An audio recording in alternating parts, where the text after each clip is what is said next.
mención a este ciclo de conferencias donde vamos a estar colegas psiquiatras de la vieja guardia, como el doctor Bravo y mi persona, y colegas jóvenes de la psiquiatría que consideran la psiquiatría una función integral. O sea, la psiquiatría no solamente es, como algunas personas lo consideran, el manejo de los psicofármacos, que es muy útil.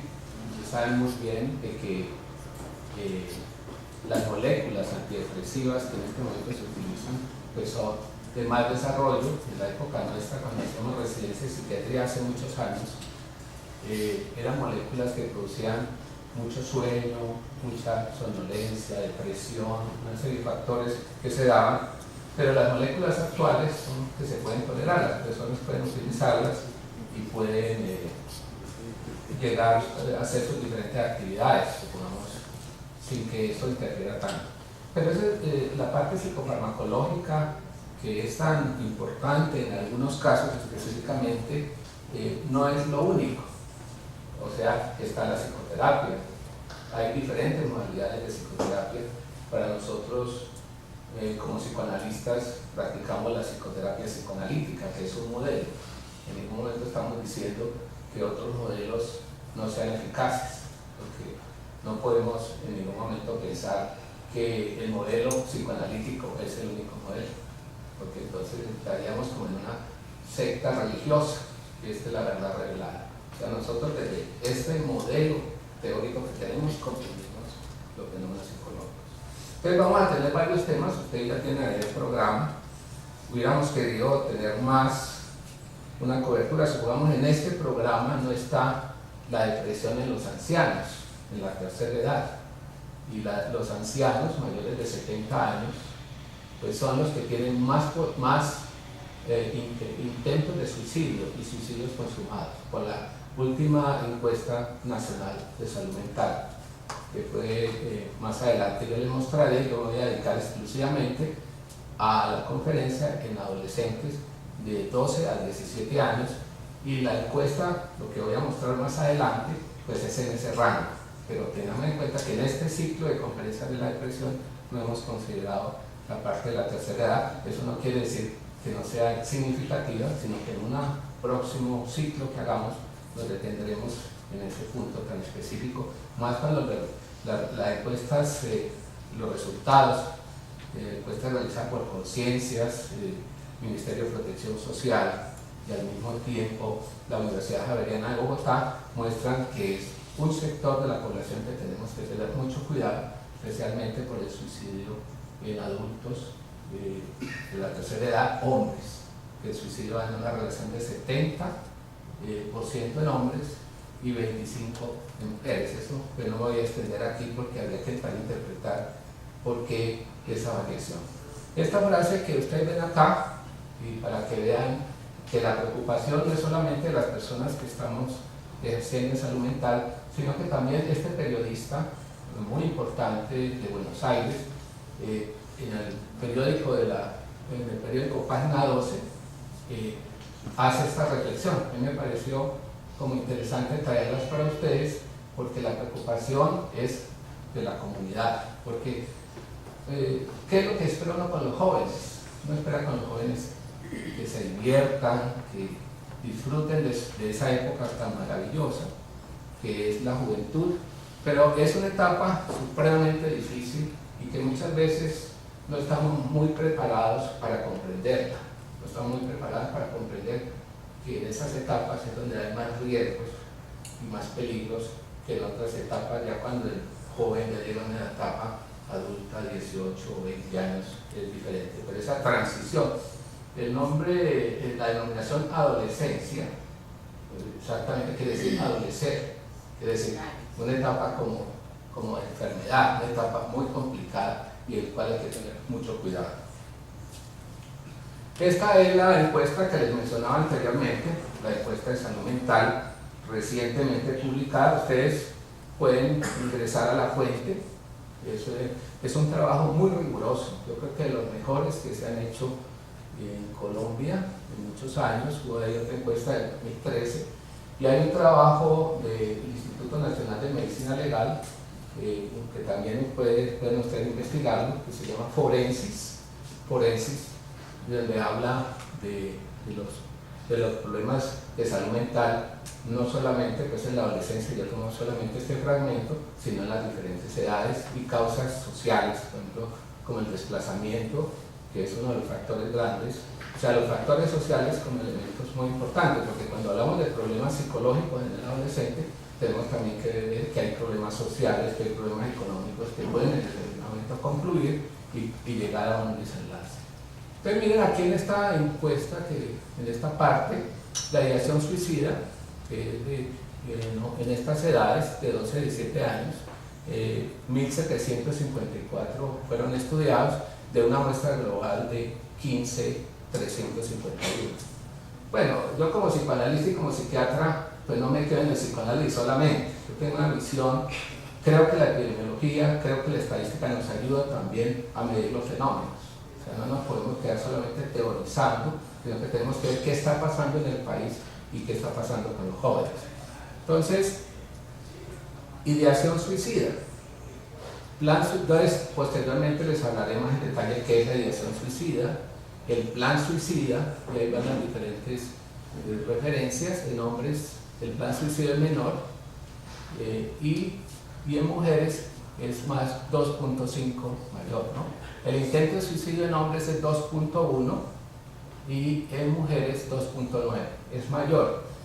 A mí me llama mucho la atención esto, discutiendo con una sobrina que es psicóloga precisamente, que se veía que lo que nosotros conocemos es que la mayoría de los suicidios es en hombres, lo que nosotros tradicionalmente hemos conocido, pero en esta parte aparecía más suicidio en mujeres, que sería lo que podría pasar, que hubiera más vulnerabilidad de las mujeres, y uno haciendo ciertas hipótesis, porque es que la encuesta, yo estuve revisándola, la discusión, y es un elemento crítico para hablar con los colegas que la elaboraron, no se da una discusión, la estadística está muy bien hecho el trabajo, pero en esta parte de tratar de hacer una interpretación de por qué sucede esto más en mujeres, más cuando es algo que contradice un poquito la tendencia global, porque se ha podido presentar esto. Entonces, intentos suicidio en los adolescentes que han pensado 36.3 y en mujeres 38.5 y el total 37.6. Esto es como para una información general. Si ustedes quieren, pues pueden ingresar a la página de la Encuesta Nacional de Salud Mental, Conciencia, Ministerio de Salud y Universidad Javeriana. Aquí está, ya en una gráfica diferente, lo hace más comprensible, cómo la ideación social en hombres es menor que en mujeres. Mire que se va viendo el plan suicida mayor en mujeres y el intento suicida mayor en mujeres también. Entonces, es otro elemento que valdría la pena al final en la discusión, desde diferentes puntos de vista, diferentes disciplinas, podemos tratar de comprender qué es lo que puede estar sucediendo en este aspecto. La adolescencia, ya les había mencionado anteriormente, es una etapa de crisis a todo nivel. Hay una crisis de autoridad, los que han tenido la experiencia con adolescentes, los que ya hemos sido padres, hemos nuestros hijos adolescentes, y las madres también, saben que es una etapa muy difícil de manejo, y los educadores también en los colegios, pues es la etapa donde los profesores renuncian a los puestos. Tener a esos adolescentes es algo absolutamente complicado. Y es llamativo también terapeutas que traten a adolescentes, no son muchos. O sea, me dice un adolescente, hay especialistas, subespecialistas en salud, en psiquiatría, en psicoanálisis de niños y adolescentes. Yo creo que es un entrenamiento muy especial también, porque es muy diferente trabajar con niños o trabajar con adultos, pero esa etapa de transición es bastante difícil. Y por otro lado, son pacientes que es muy difícil mantener una continuidad en los procesos de las sesiones, las frecuencias, a veces van, a veces no van, y hacer un proceso de esas características es bastante difícil. Entonces hay una crisis en la autoridad, crisis sexual de identificación, y en esta crisis de identidad, aunque no es el tema que voy a desarrollar, y tal vez esto necesitaríamos otro ciclo para hablar, sobre el bullying, que tal vez o el matoneo, para que hablemos en español, que está de moda. El Tiempo, el pasado domingo, saca precisamente un artículo bien interesante sobre el bullying, y todas son los factores que están llevando en un momento dado a que los adolescentes, por acoso de diferente tipo, puedan llevar a tomar esta decisión. Las diferencias sociales, exclusión social en colegios públicos relacionados con lo económico, o sea, colegios donde el niño que no compra la camiseta Tommy o no compra Lacoste y que está en un colegio de cierto nivel social, en cierto momento empieza a ser, que no tiene el celular de alta gama, esos factores de tipo social y económico, pero uno lo ve también en los adultos, ¿no? Los adultos también teniendo objetos, el carro de no sé qué modelo, sienten una gran seguridad sobre lo exterior, cuando lo más fundamental en el ser humano es la seguridad interna, la seguridad interior, la culturización de una serie de aspectos. Exclusión social, adolescentes con discapacidad, realmente también los otros muchachos empiezan a molestarlos por la discapacidad, y eso también los va haciendo que vayan al aislamiento, a no relacionarse. Las minorías étnicas, que también hay racismo. En Cali, que tenemos una de las poblaciones negras más grandes de Colombia, pero también en Cali vemos conductas racistas, y más en un niño adolescente o una niña adolescente. Esto puede afectar mucho su estabilidad emocional. Y la ausencia de límites. Cuando viene la adolescencia y los padres han tenido carencias en diferentes aspectos, como que quieren tener esa fantasía que los hijos no van a tener nada, les va a faltar. Entonces empiezan a satisfacer los deseos en una forma ilimitada. O sea, como que decirle al hijo, no estoy en condiciones de comprarte esto, o no podemos ir a Miami, o no podemos hacer esto, porque eso frustraría al niño. Porque es que en el momento que se llega a la adolescencia, revivimos nuestra adolescencia inconscientemente. Entonces, de pronto, lo que nos faltó, queremos que los hijos llenarlos de todos los objetos, y a veces no los llenamos de afecto y de cariño y comunicarnos con ellos, sino que los llenamos de cuestiones exteriores, y quedan con un gran vacío que puede tener consecuencias muy graves posteriormente. Y dentro de esto mismo del bullying, los problemas familiares que se presentan, la separación de los padres. Pues nosotros sabemos muy bien que la separación de los padres es algo muy común, muy frecuente en este momento, pero hay separaciones que son tormentosas. O sea, no hablamos de una separación civilizada, donde la pareja entiende que esa relación pues ya no puede seguir funcionando, se separan y sus hijos van a un sitio y a otro, pero hay parejas que empiezan aunque no se dice que el bullying es a veces en los muchachos, empiezan a hacerle bullying al esposo, entonces la esposa habla mal de él ante los hijos y ella con él, y una lucha en lo económico. En la experiencia clínica yo he visto señores que dicen, es que le voy a quitar hasta la tarjeta de medicina prepagada, o sea, voy a dejar en la ruina. Es una cuestión de venganza en la separación, ese tipo de separaciones tormentosas, de venganza, y los hijos necesariamente va a ser una situación bastante difícil para ellos, porque el afecto de ellos está por el padre y por la madre, pero aquí se convierten en unos enemigos, y los hijos, entre las dos situaciones de los padres, es bastante complicado. Ya esto lo había mencionado anteriormente, satisfacción ilimitada de los deseos de los niños. Aquí estas figuritas también son interesantes. El niño por allá, todos se burlan de él, ¿no? Aislado, y a veces pues no hay una muy buena comunicación en el hogar, no hay buena comunicación en el hogar para que los hijos le puedan contar a los padres lo que está sucediendo, y tampoco los padres asuman una actitud de autoridad de ir al colegio a ver qué es lo que está pasando con su hijo, sino que dejan que esto vaya pasando de forma progresiva. Ahora, después de estos factores, que solamente son algunos, habría muchos que podríamos mencionar, venimos realmente a lo que es la depresión en la adolescencia, o sea, sentimientos de tristeza infinitas sin posibilidad de modificarlos.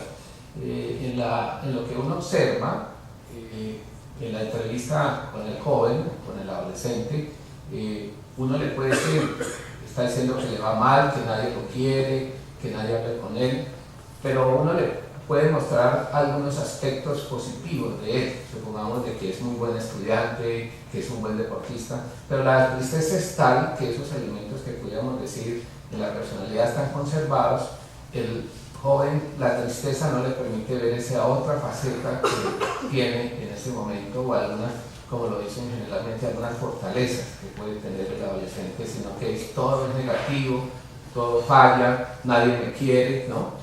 Entonces, y una sensación de desesperanza, o sea, no hay futuro.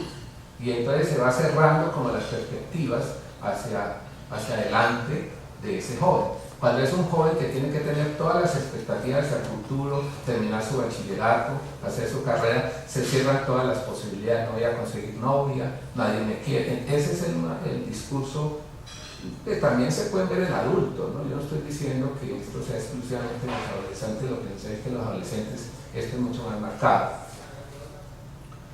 Concepto desvalorizado, los autorreproches, pensamiento exagerado y negativo frente a los demás, o sea, todos los compañeros están en contra de él o de ella, ¿sí? Todos no lo quieren, se burlan de él, y otros síntomas que muchas veces son muy preocupantes, como el caso de la anorexia. Experiencia clínica, yo tuve un caso de una colega internista que me metió una joven y llegó a mi consultorio y yo la vi y a mí me impresionó el nivel de caquexia, completamente flaca, como se dice, casi como decimos en el Valle de Cauca, en los huesos, completamente los huesos. Y entonces la referencia que me hicieron, yo dije, pero ¿yo qué puedo hacer con esta joven? Un proceso psicoterapéutico. Yo inmediatamente lo que dije, esta joven lo que hay que hacer es llevarla a una clínica que le hagan una nutrición especial, que mejoren sus condiciones físicas, porque realmente las condiciones eran lamentables, o sea, llegan a unos niveles y mueren anoréxicas. Y esto combinado con la bulimia también, que comen y vomitan y se inducen el vómito en ciertos momentos. El insomnio se disfraza mucho para escuchar música hasta las 3, 4 de la mañana con equipos a alto volumen. Es un insomnio disfrazado, se cierran en el cuarto a escuchar música, no duermen prácticamente, tienen totalmente alterado el sistema del sueño. Y el aislamiento social, ¿no? Que ya lo hemos mencionado en otros momentos. Los factores que intervienen, la decepción amorosa es tal vez una de las más frecuentes. En estas etapas hay muchas fantasías, mucha idealización de una relación. Y la idea es que ese novio que tienen es un novio que las quiere mucho. En otra experiencia clínica llegó una joven, digamos, a mi consultorio, y es bueno explicar con viñetas clínicas, porque yo creo que eso es lo más ilustrativo, que si uno se puede hacer tantas teorías, pero las vivencias que uno tiene son las que realmente ilustran más las cosas. Entonces llegó, y era la primera entrevista con un celular, y me decía, no me contesta, mirando el celular, y como chateando permanentemente, y yo realmente estoy un poquito sorprendido, y yo le traté de preguntar qué es lo que sucede. Me dijo, es que me dejó y no me contesta el chat.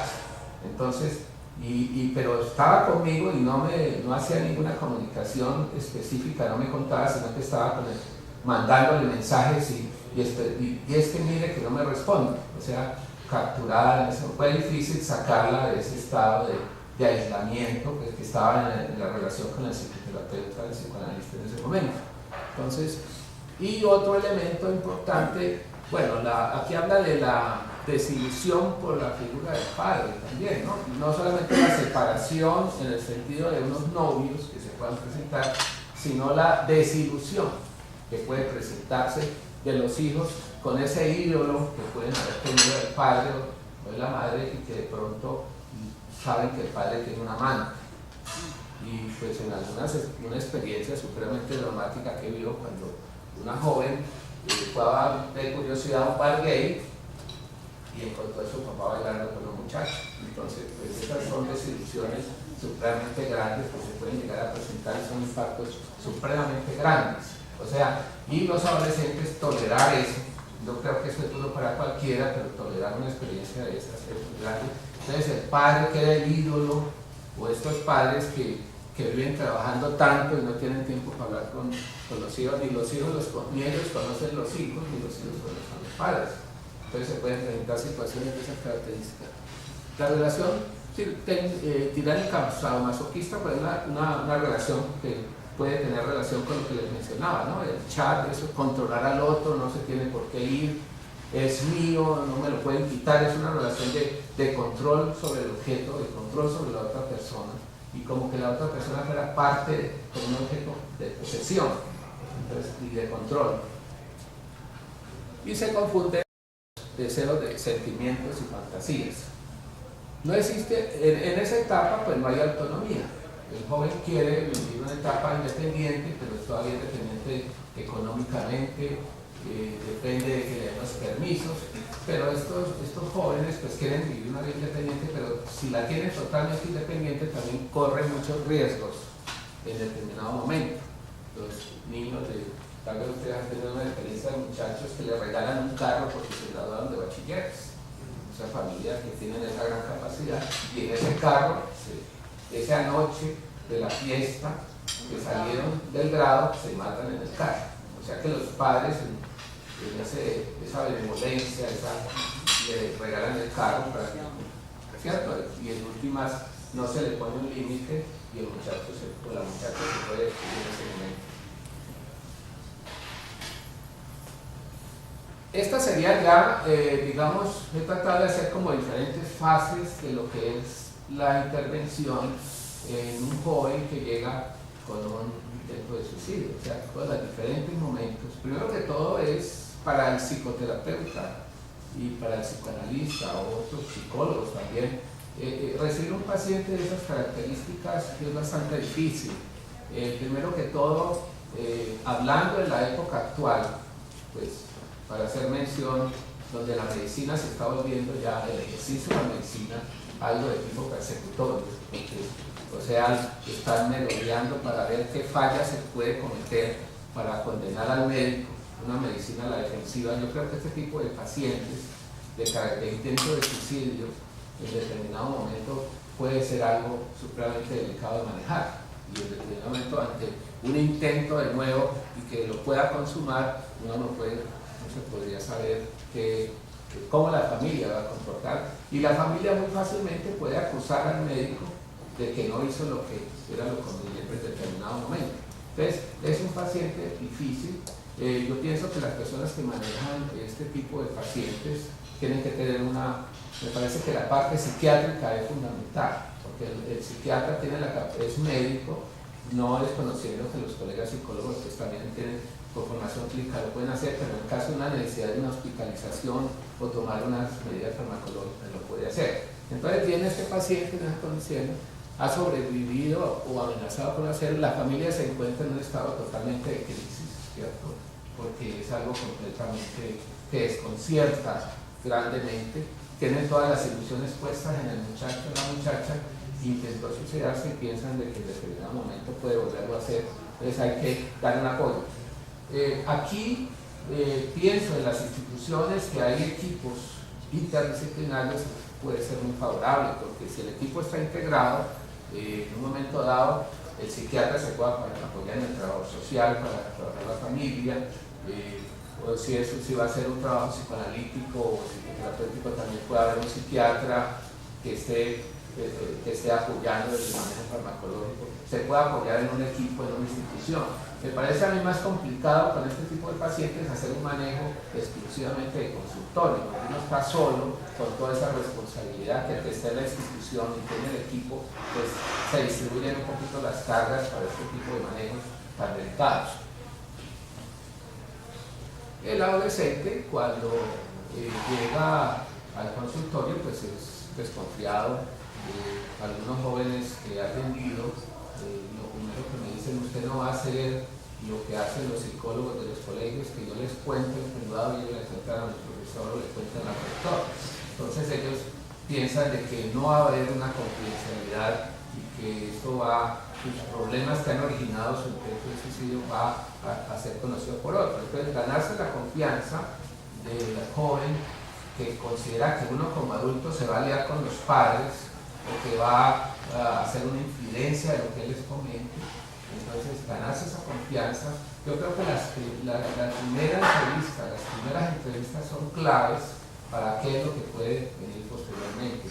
Cuando uno les aclara de que lo que mencionen ahí, lo que ellos comenten va a ser confidencial y en privacidad, lo único que nosotros no podemos guardar confidencialidad es si va a haber otro plan suicida. No podemos tener eso, se lo tenemos que manifestar de que nosotros en ese momento tendríamos que recurrir, romper la confidencialidad y hablarle a los padres, porque nosotros no podemos ocultarnos, pero mientras sean otros temas en la sexualidad, una serie de problemas de otro orden, entonces nosotros podemos mantener la reserva como es lo más conveniente y lo que va a facilitar un trabajo terapéutico futuro.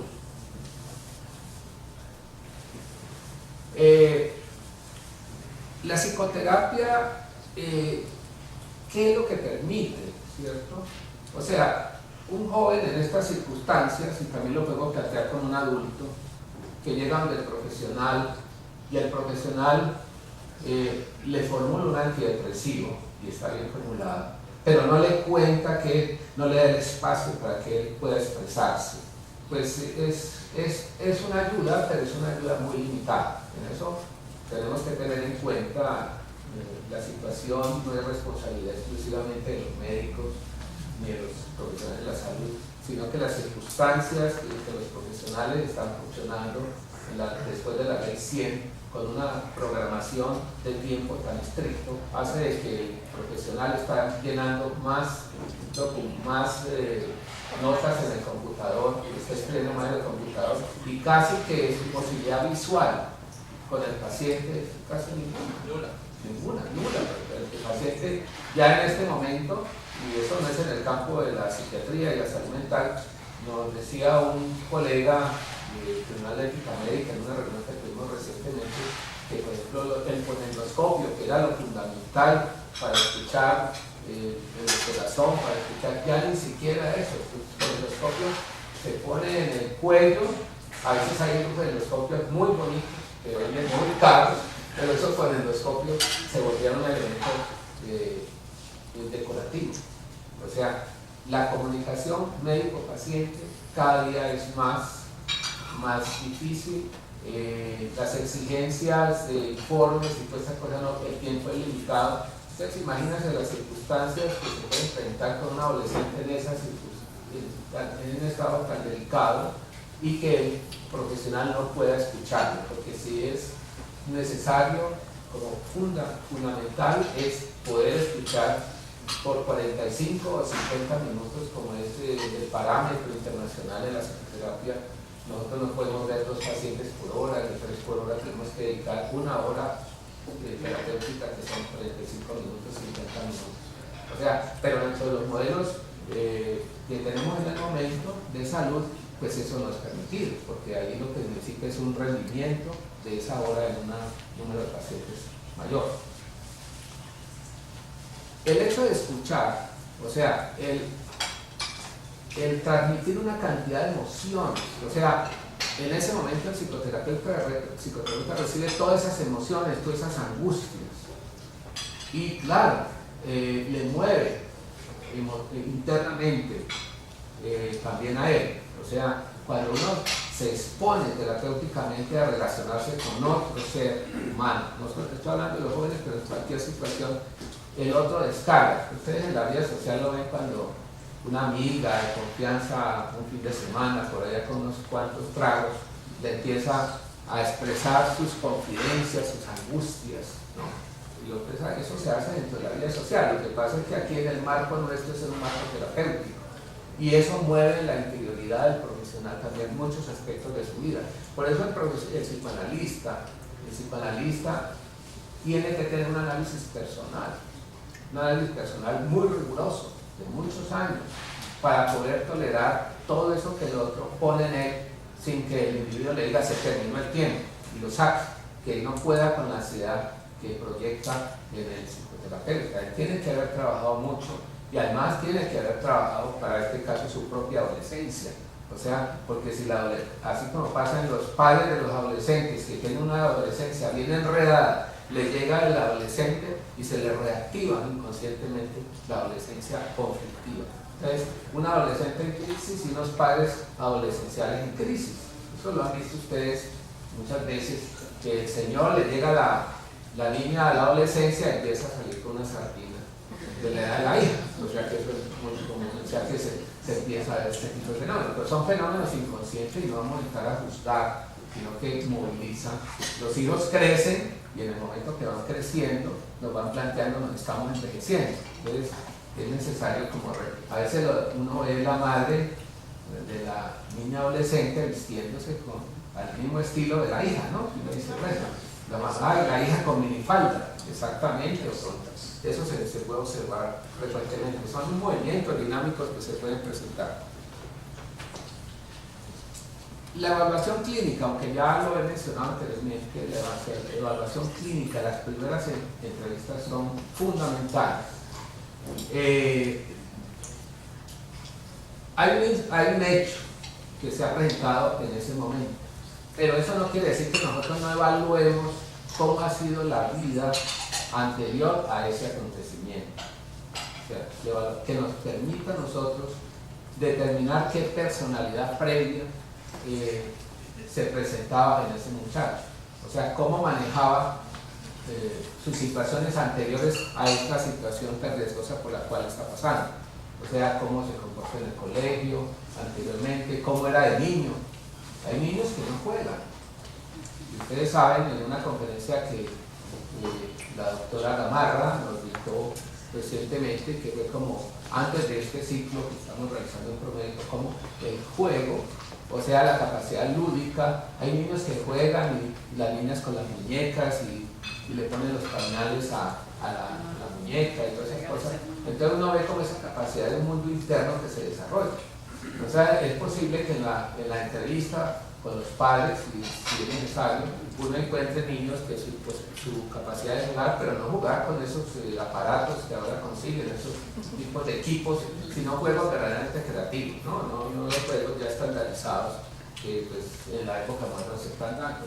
Entonces, esa es precisamente uno de los aspectos que estudia la personalidad previa. La personalidad previa de niño dejó de comer, bueno, entonces se hace longitudinalmente, no sé si soy claro en eso, no el incidente solamente, sino, y eso nos dará la perspectiva de saber qué tipo de personalidad anterior al incidente se da. Si una personalidad, pueden haber estructuras psicóticas, hay intentos psicóticos de suicidio, y también niños con serios problemas de tipo somático, de tipo psicosomático, problemas asmáticos, de origen emocional, hábitos alimenticios, desde muy temprano se pueden observar, y eso va a ser interesante para saber por qué se ha llegado a esa situación. Cuando hablamos de valorar la estructura básica que tiene al incidente, también nos puede permitir evaluar. El intento de suicidio, no lo traen las diapositivas, pero en otra conferencia que yo hice énfasis, yo creo que es bueno volverlo a traer. Hay un colega psicoanalista venezolano, Rómulo Lander, que un hombre muy valioso que ha aportado mucho en esta temática, y no solamente este tema, en otros temas teóricos y clínicos. Él habla de dos tipos de intento de suicidio. Uno es con sujeto, que quiere decir que el individuo lo piensa, lo planea, y entonces hay una planeación suicida. Y hay otros que son bajo el estado de ansiedad, y ese sería sin sujeto, o sea, sería con sujeto, psicológicamente hablando, con sujeto pensado, planeado, casi siempre lo llegan a consulta. Casi que los padres, cuando se suicida el hijo o la hija, ellos dicen, pero ¿por qué? Si ella era una niña feliz, ¿no? Pues era una niña, claro, puede presentarse muchas características. Ella iba a fiestas, bailaba, él era igual, era el rumbero de la casa, y todas esas cosas, pero detrás de eso se escondían unas problemáticas terribles que se podían estar enfrentando, y eso distrae mucho la atención. Y de pronto esos pacientes pues esos pacientes jóvenes ya tienen todo planeado para llegar a comprar el veneno, o se abortan o se tiran de los edificios. Eso es uno del ahorcamiento, y tirarse de los edificios es muy común.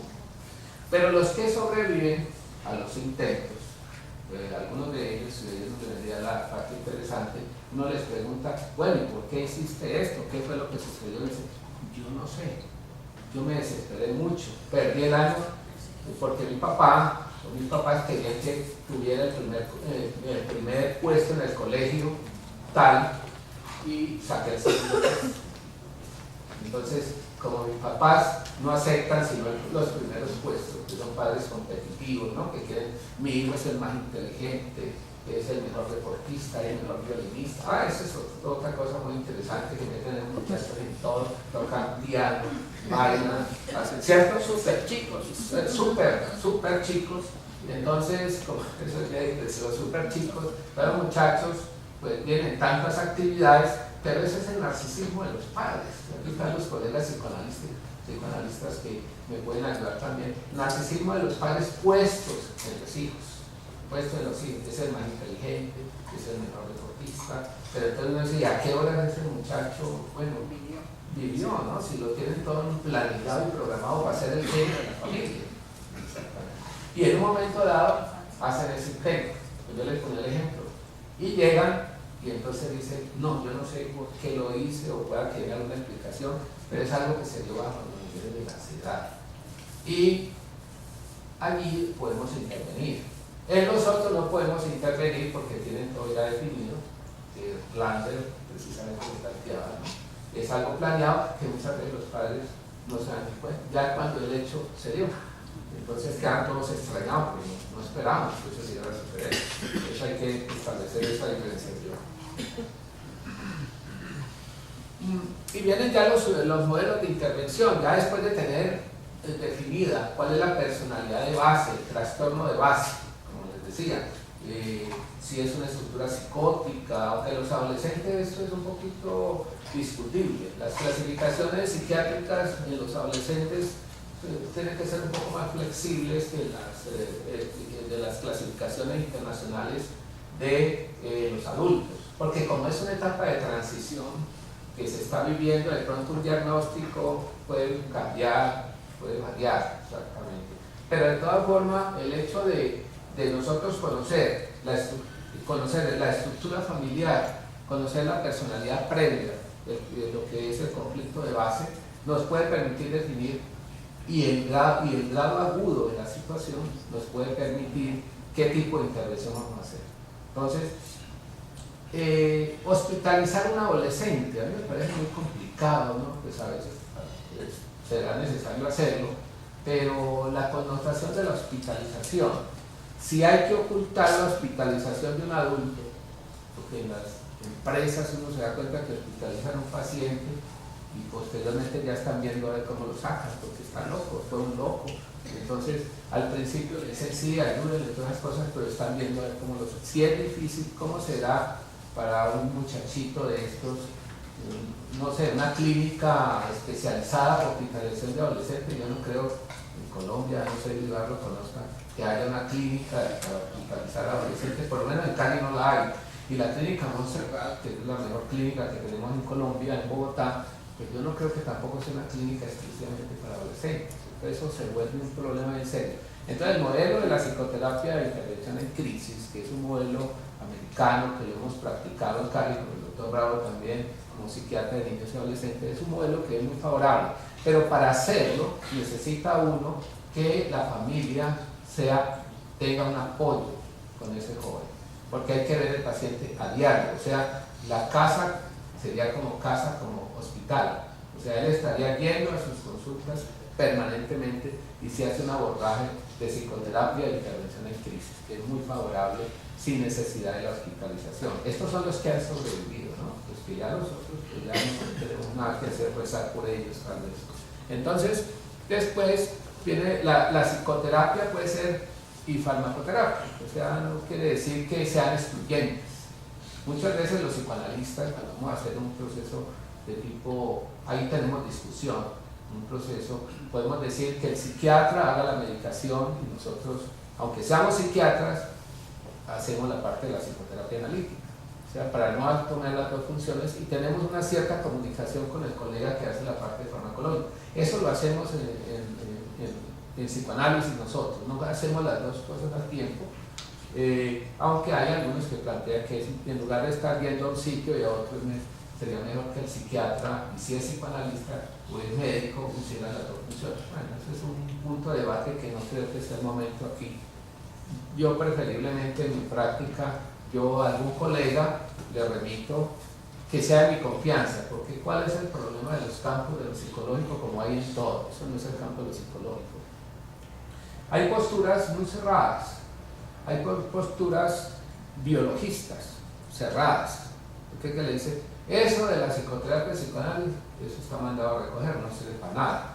Entonces, si uno le manda al colega ya, pues el colega acaba con la psicoterapia. Pero hay posturas doctrinarias, psicoanalíticas, que confunden que como que el psicoanálisis fuera una religión, y entonces dicen, medicamentos para qué, no vayan al psiquiatra. Entonces, bien complicado, cuando uno trabaja con un colega como psicoanalista, tiene que ser un psiquiatra que valore lo que es la psicoterapia y el psicoanálisis, que no esté en esos bandos, así, porque eso sería muy desfavorable. Si el muchacho viene de una crisis de pareja o de una familia que bien pelea permanentemente y empieza a pelear el de aquí con el de allá, el psiquiatra con el psicoanalista, pues entonces digamos las posibilidades del paciente son ningunas, entonces se le vuelve otro hecho traumático. Entonces nosotros tenemos que saber con quién trabajamos. Eso es una realidad para que las posibilidades se den más adelante.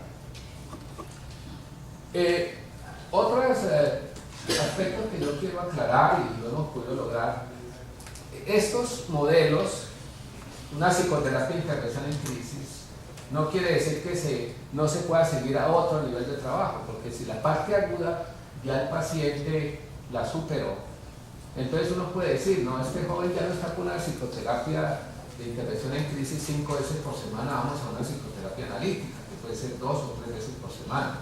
Y uno ve las evoluciones, y eso no solamente en jóvenes, sino en adultos que pueden llegar a un psicoanálisis, que es ya algo mucho más avanzado, más profundo. Pero como no todos tienen que llegar a hacer un psicoanálisis en el sentido más formal y más clásico, pero sí pueden ir en diferentes etapas. Pero no quiere decir que el que hizo la psicoterapia de intervención en crisis y no volvió, pueda que eso haya sido, uno se lleva grandes sorpresas de pacientes que atendió en situaciones muy delicadas, se hizo una psicoterapia bien estructurada de intervención en crisis y les fue muy bien. Exactamente, que eso no necesariamente quiere decir que tenga que pasar como en el colegio de psicoterapia de intervención en crisis de primer grado a tal, no necesariamente es eso, eso se tiene que valorar en cada caso. Estos fenómenos de la transferencia y la contratransferencia en algo, yo les había mencionado, es la parte psicoanalítica que nosotros utilizamos en nuestra práctica. El paciente proyecta en el terapeuta, por ejemplo, muchos de los conflictos con los padres, como el psicoterapéutico es una figura de autoridad, proyecta mucho de sus sentimientos de hostilidad, de rabia, contra figuras de autoridad, eso lo proyecta en el psicoanalista o en el psicoterapeuta. Y eso necesariamente le mueve al psicoterapeuta aspectos de su misma personalidad que uno espera que los haya trabajado, porque si no, como podría suceder en otra instancia, el psicoterapeuta saldría insultando al muchacho. Entonces, quedaríamos en una situación bastante complicada. Entonces, entender que es una forma de expresar de pronto esos sentimientos de hostilidad contra los adultos en el hogar no los puede expresar, porque hay hogares donde hay unos padres supremamente estrictos, donde todo tienen que los hijos estar sonriendo a toda hora, entonces no pueden expresar una serie de sentimientos. Entonces, en el espacio psicoterapéutico ellos sí los pueden expresar y eso mueve emociones en el mismo profesional que lo está atendiendo. Y tiene que estar muy preciso para no ir a generar una reacción desfavorable para que el proceso pueda continuar. El doctor Guillermo Sánchez Medina es un psicoanalista un hombre muy importante en la Academia Nacional de Medicina, que hizo este libro, El suicidio, una complejidad. Y de ahí tomé algunos aspectos de ahí. Y él enfatiza mucho en algo que les mencionaba anteriormente, que el primer encuentro entre el terapeuta y el joven paciente o la joven paciente va a ser fundamental para establecer un proceso terapéutico posteriormente.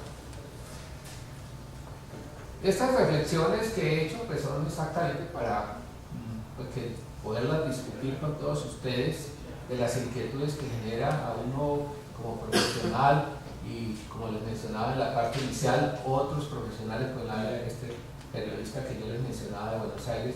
Hay una inquietud porque siempre a uno le preocupa grandemente que jóvenes que podrían llegar a construir un país, a desarrollar proyectos, se vayan a suicidar porque no se detectaron tempranamente algunos mensajes o síntomas que se pudieran haber detectado como manifestaciones y que hubieran podido evitar un desenlace. Gracias.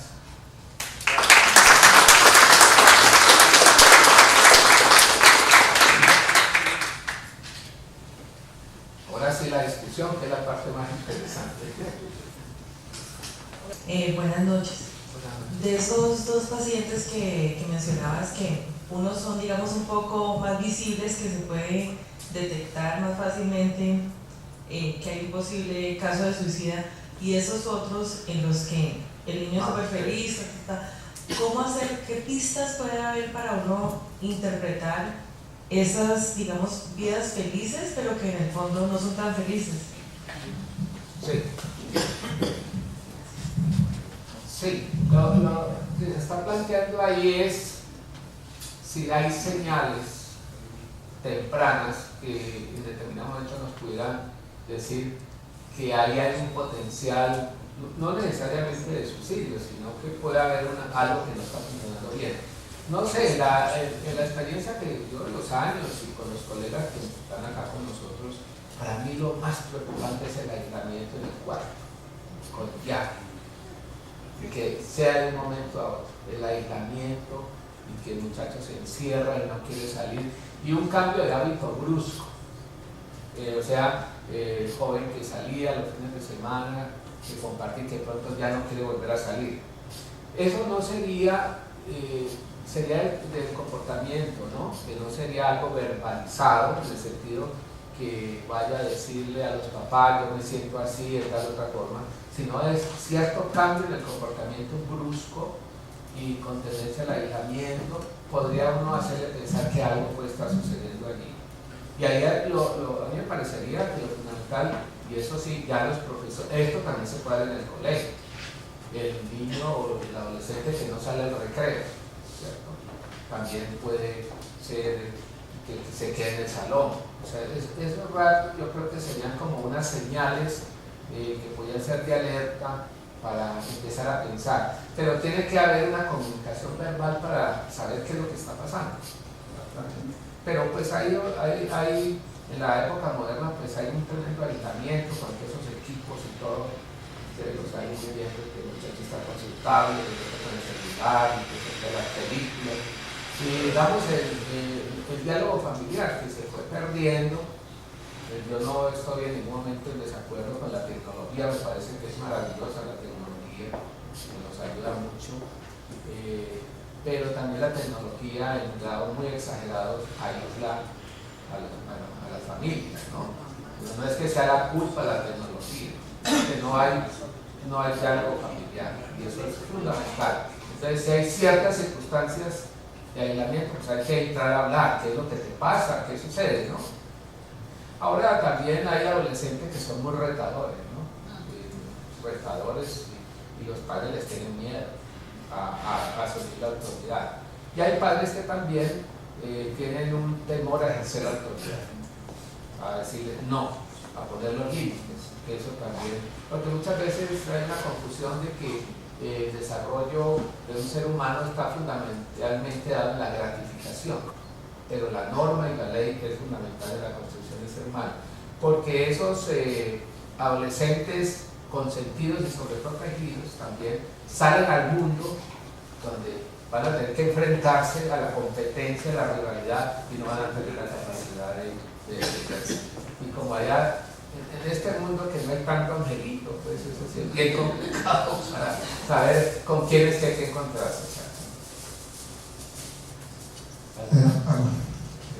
Doctor Salamanca, muchas gracias por la charla.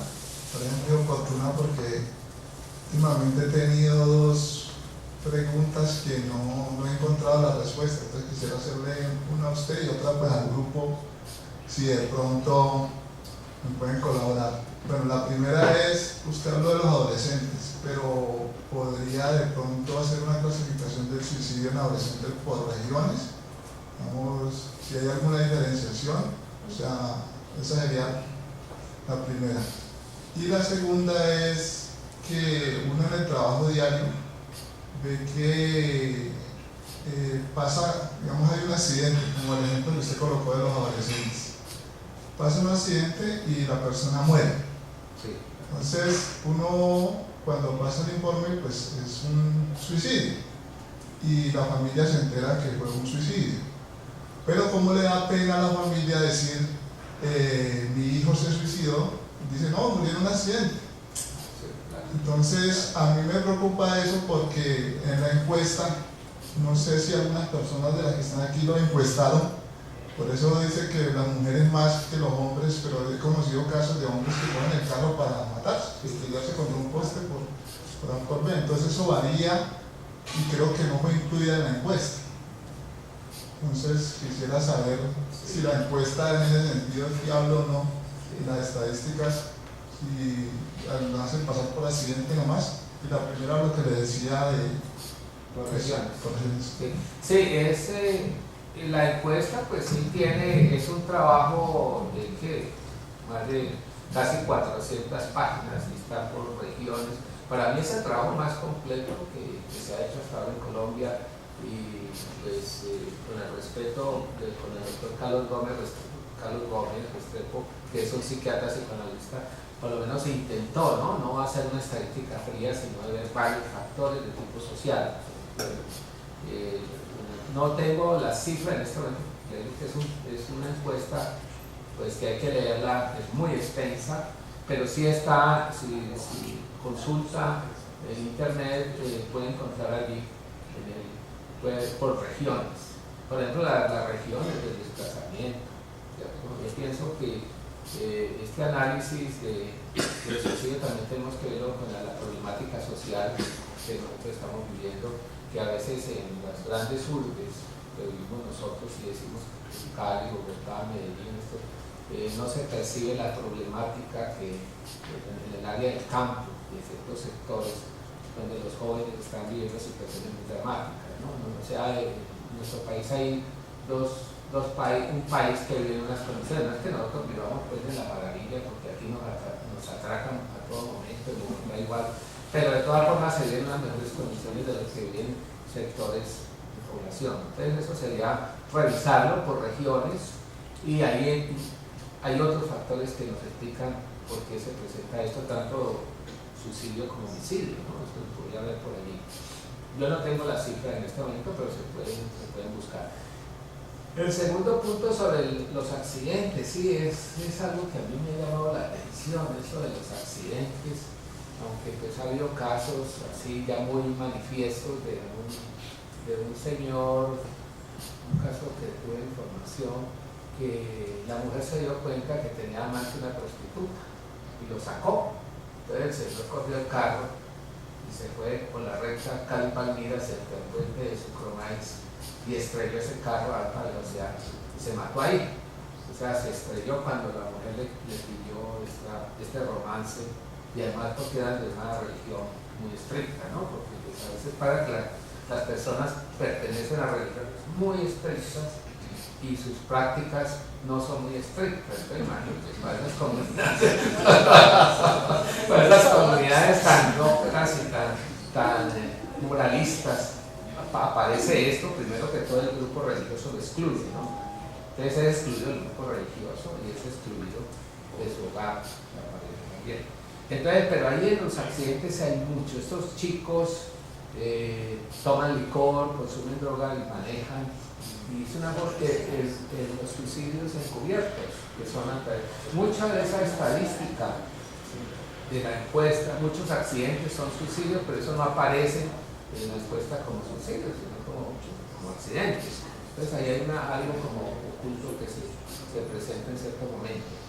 Y eso, otra inquietud suya, que también la he visto, suicidios que sean claramente, no, él se cayó del octavo piso, del 10º piso, se cayó, ¿cierto? Lo empujaron, en el oeste pasado, lo empujaron, y nosotros sabemos que se lanzó, pero pues eso es muy delicado, pues, ponerse a meter en eso, la familia tiene un pudor, uno hay que respetar eso, ¿no? Entonces, muchos accidentes, no solamente automovilísticos, sino accidentes que en general encubren una situación intencional que se puede presentar en determinado momento. Buenas noches. Buenas noches. Me dicen las profesiones porque es interesante ver las procedencias. Bueno, soy trabajadora social y me estoy haciendo una pregunta al escucharle. ¿Qué pasa con estos adolescentes o preadolescentes que empiezan en el consumo de las sustancias psicoactivas, que pues al correr de los tiempos y cuando uno interactúa con ellos como que se da cuenta que en últimas quieren es morirse, quieren acabar con sus propias vidas? Es un proceso de autodestrucción. Entonces mi pregunta es, ¿qué relación tiene esto con el suicidio? Y lo segundo es que en realidad nunca lo consiguen, porque pues claro, algunos sí mueren por sobredosis, pero algunos logran perpetuarse y tienen 20, 25 años, empezaron a los 10, a los 12 y han llevado todo ese tiempo de consumo, están destruidos, pero su cuerpo, sus relaciones, todo, pero siguen viviendo. Entonces, ¿qué puede estarle diciendo esta situación a estas personas que logran traspasar? Entonces son como dos preguntas. Una es, ¿cómo es esa relación de ese adolescente con esta sustancia en pro de la autodestrucción, que podría incluir el suicidio? ¿Y cómo es estos que logran pasar el tiempo y no logran alcanzar la muerte? Entonces, ¿qué puede estar pasando ahí con ellos? Sí, las adicciones, pues, de forma progresiva, está muy bien planteado. La autodestructividad, no la mencioné acá, pues no entré mucho en temas psicoanalíticos de la pulsión de muerte, la destructividad, sino hablé más en una forma clínica. Pero sí es una forma de irse matando poco a poco. Es que no lo hablemos solamente de los jóvenes, de los adolescentes, que son tan vulnerables, sino de los adultos. Se han visto personas alcohólicas que uno se sorprende con problemas de salud muy delicados y siguen consumiendo, o personas fumadoras que tienen problemas pulmonares muy serios y siguen sabiendo que eso tarde o temprano les va a causar un daño irreparable, pero siguen consumiendo porque la adicción es superior a todo esto. Y encuentran también grupos, o sea, estos muchachos se articulan a grupos que tienen esa misma característica. Y lo del Bronx, que es lo más grave, es, según declaraciones que han dado de otros sitios en México y en otros países, es lo más descompuesto que puede haber. Y en ese Bronx de Bogotá, y aquí pueden haber, hay sitios también, hay gente, muchachos de buen nivel social, o sea, no necesariamente clase 1 o 0, sino que hay muchachos que llegan a esos sitios donde encuentran la droga y se vinculan a esos grupos. O sea, es una forma de autodestrucción progresiva y una forma de irse muriendo.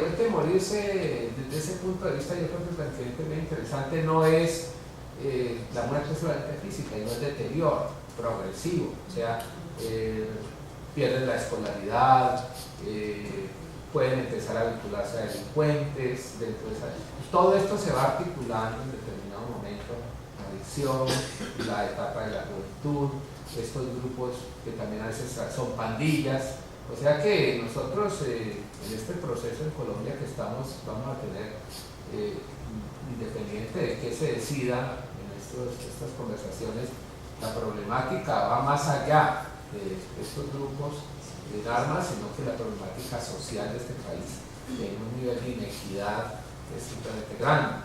O sea, la problemática, las juventudes adictas, la delincuencia, todo ese tipo de problemas son problemas que nos van a representar muchos años de recuperación de este país. Entonces, son muchos los problemas que nosotros realmente tenemos. Prácticamente vivimos en un estado de cuidarnos de todo, cuidarnos absolutamente de todo, se llama en el carro, en el taxi, en toda parte, y son jovencitos muchas veces los que nos atracan en los diferentes sitios, ¿no? Aquí en Bogotá terrible también, en Medellín también, o sea, no hay esa tranquilidad. Entonces a mí me parece que todo esto va confluyendo, es una complejidad de factores que se pueden, la autodestrucción, una muerte lenta, ¿cierto? Que puede llegar al desenlace. También, ¿no? El enlace se puede llegar a presentar. ¿Y en los adolescentes qué es? Para que quede la... Sí, por acá. Sí. Por acá primero y después por acá. Buenas noches, mi nombre es Jacqueline. Sí. Yo no tengo nada que ver con el gremio de la medicina, pero me encanta. Soy estudiante de arquitectura. Doctor Salamanca, a mí me gustaría saber, así como ustedes sacan las estadísticas de que es la mujer o es el hombre, me gustaría saber si se ha hecho algún estudio por parte, digamos, de los profesionales en la educación, llamamos profesorado, porque ellos permanecen mucho más tiempo que incluso los padres con los muchachos. Entonces, a veces la carga o exigencia académica que hay por parte del profesorado, porque siempre le echamos la culpa es al joven o al hogar, pero yo siempre he querido saber si la parte del profesorado en exigencia académica conlleva a que el muchacho incurra o tome ciertas determinaciones. O sea, eso a mí siempre me ha dado el interrogante, me gustaría que de pronto se hizo estudios. Y en segundo lugar, cuando el amigo aquí preguntaba que si normalmente a los familiares que se suicidan, que fue un accidente, a veces, por experiencia propia, a un niño uno no le puede hablar de que se suicidó, sino que él se fue porque fue un accidente. Poco a poco se le dará la información a ello, pero la mayoría de veces, no todas las veces es por pena, sino es por una situación simple y llanamente de manejo psicológico dependiendo de la persona. Muchas gracias. Claro. Sí, es muy interesante las preguntas, todas las preguntas que han hecho son para muchas conferencias, para muchas reuniones, porque lo de la drogadicción, ¿no? Pues eso es un tema muy grande y que está directamente relacionado. Lo que mencionan los profesores, a mí me parece que, pues no, un estudio, no lo conozco, pueden haberlo, ¿no? Sobre esto se ha hecho muchos trabajos, pero a mí me parece que los educadores reciben una carga muy grande. Yo tuve una experiencia en un colegio público de una directora de un colegio que en una ocasión me invitó para que tenían los profesores como una especie de receso. Ellos tienen como días que no era un paro propiamente, sino un receso, y los profesores están allá. La semana de receso. ¿Cómo se llama? La semana de receso. Sí, algo así. Yo pensé, digo, no, pues si te invitamos para que nos hables de los jóvenes y todas esas cosas. Entonces yo me fui para allá, hablé pues como acá, todo esto fue una conferencia, y la gente me empezaba a preguntar y a contar las situaciones que vivían esos docentes, y le digo, y lloraban, y puse una nota y me atracaron a la sala, me amenazaron con revólver, me sacaron un cuchillo. Entonces yo realmente no había tenido una experiencia tan dramática de ver que en un auditorio acabaron en un estado de angustia y desesperación por el papel de educador. Entonces dije, pero este oficio es supremamente difícil. Estoy hablando de un colegio público, ¿no? En los colegios privados pues también hay otro tipo de problemas, pero entonces uno piensa que la labor, sí, de los educadores, primero que todo, a veces en nuestra educación en Colombia tienen un grupo muy grande de alumnos por profesor, lo que hace muy difícil que haya un contacto más directo de la problemática, y muchos no tienen la ayuda suficiente para no es solamente dar una instrucción, dar unos conocimientos, sino lo que es la relación del docente con su alumno. Entonces a mí me parece que en ese campo y los profesores viven. A mí me parece que la docencia es una de las, en los jóvenes, es una de las tareas más complicadas que puede haber en el sentido.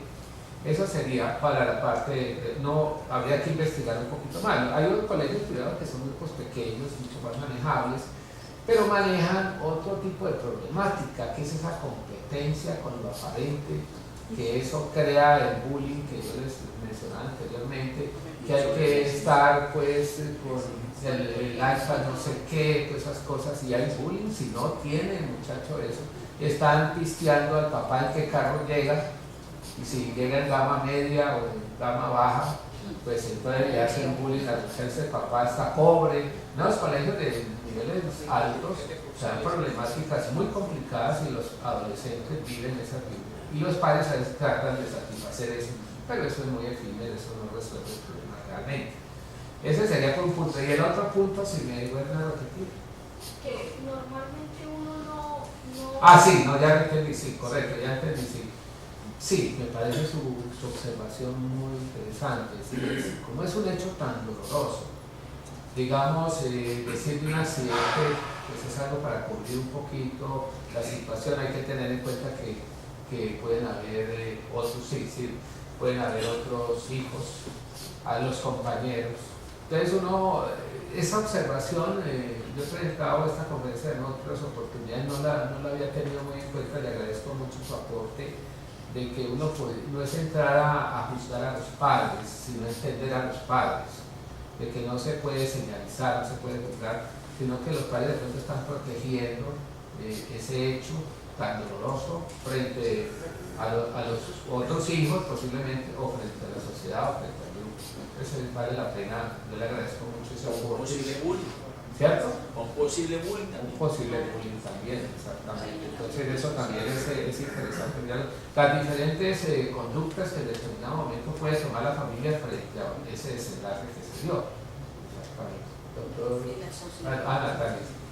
Mi pregunta es, en cuanto a hablar del aislamiento cuando se encerraron en el cuarto, ¿aplicaría también para el apartamento? O sea, que no quieren salir, que están ahí todo el día, pues en el computador, todo eso. Sí. ¿Aplicaría también? Sí. ¿O en menor grado? Sí, es unas reflexiones que se dan, ¿no? En esto pues no se puede realmente, en el comportamiento psicológico es muy difícil esquematizar. Uno puede decir algunos aspectos de la práctica clínica que ha tenido, pero pues entiendan que y en eso es interesante de observar, y eso lo pensamos desde el psicoanálisis, que la depresión, porque eso es lo que hoy nos ha convocado acá, de un paciente no es igual a la de otro. O sea, una depresión clínicamente, sintomáticamente, si lo podemos ver, pueden hacerse estadísticas sobre eso, los que no duermen, los que lloran frecuentemente, los que se tornan estadísticamente sintomatología podemos hacerla, y hay grandes estudios comparados a nivel internacional. Pero la depresión que un ser humano tiene, adulto, niño, adolescente, es única. Eso no es igual, y ahí es donde uno tiene que entrar. Entonces puede haber ese comportamiento, también puede haber otro comportamiento, que el muchacho ande más en la calle, la muchacha más en la calle y no quiera estar en la casa. Puede ser en el sentido opuesto, o sea que más bien tienda a estar fuera, no querer, yo no quiero llegar a ver la cara de mis papás, no quiero verme con ellos, que anden más bien, esos que andan de rumba 3 veces a la semana. Entonces yo digo, ¿a qué horas estudian? Así, para aquí, para allá y para otra parte. Ese sería un aspecto. Entonces, el encierro es como algo para pensarlo, pero no sería lo único. Y decía Natalia del apartamento, ¿cómo? De la casa. De la casa, sí. No solo que se encierra en la casa, sino que no solo en el cuarto, sino que no quiera salir de la casa. No quiera salir de la casa, sí, no quiere socializar, no quiere salir.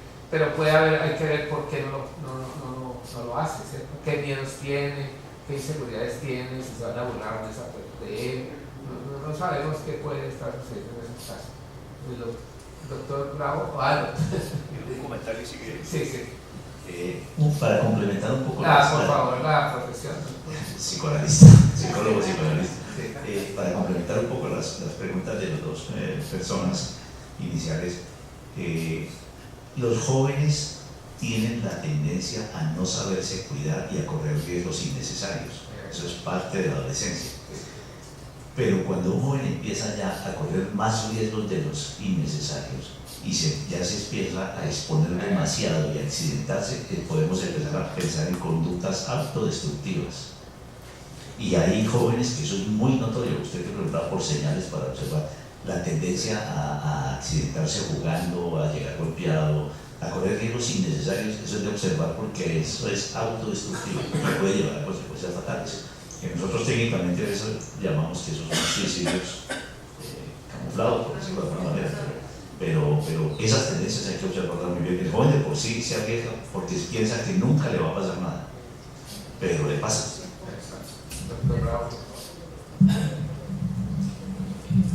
Libardo Bravo, yo soy especialista en niños y adolescentes, pero no por gusto, sino por formación académica, porque hay mucha gente que trabaja en esos campos o porque le gustan los niños y los quieren, o porque de igual manera sienten esos afectos por los adolescentes. Es muy diferente, tiene una formación académica dentro de ese campo. Yo quisiera entonces hacer dos comentarios al respecto. El primer comentario es la cuestión diagnóstica. En esto de la cuestión diagnóstica, lo que estamos viendo últimamente es que existen algunos grupos que se dedican prácticamente a diagnosticar, y el diagnóstico más frecuente que se está haciendo últimamente es el de trastorno bipolar. Y entonces uno ve que en algunos sitios se pasa y si va por los corredores le cae un aviso a uno y queda diagnosticado aquí como bipolar, que está en una fase depresiva. Yo creo que eso es muy peligroso, el empezar a hacer diagnósticos, porque esa es la moda, porque es mejor y más digno de presentación y en algunas ocasiones de orgullo el decir que se tiene una enfermedad bipolar, ¿no? Yo soy bipolar y entonces de gran orgullo lo tenemos entre nosotros, y eso es supremamente peligroso porque se empieza necesariamente a medicar a esos pacientes. Y el otro comentario que quisiera hacer es el siguiente, y es una alerta también, ¿no? Es una alerta también de algo que está ocurriendo últimamente aquí en Colombia, pues, pero también ocurre en otras partes, y es el manejo del suicidio cuando es un suicidio a repetición.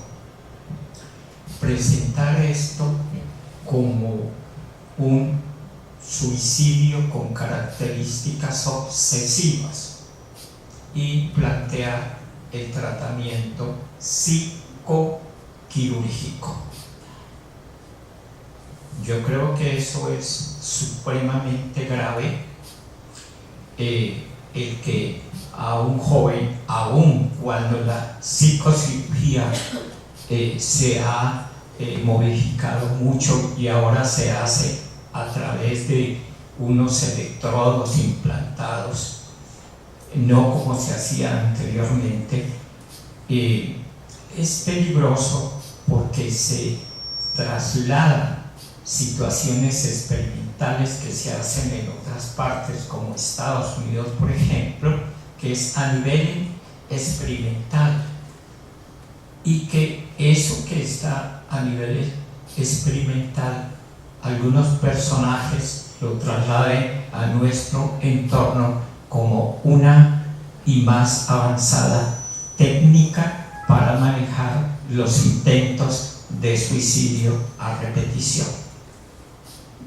Es muy importante y yo quisiera hacer este aporte para cerrar un poco más todas estas posibilidades terapéuticas que el doctor Salamanca ha presentado.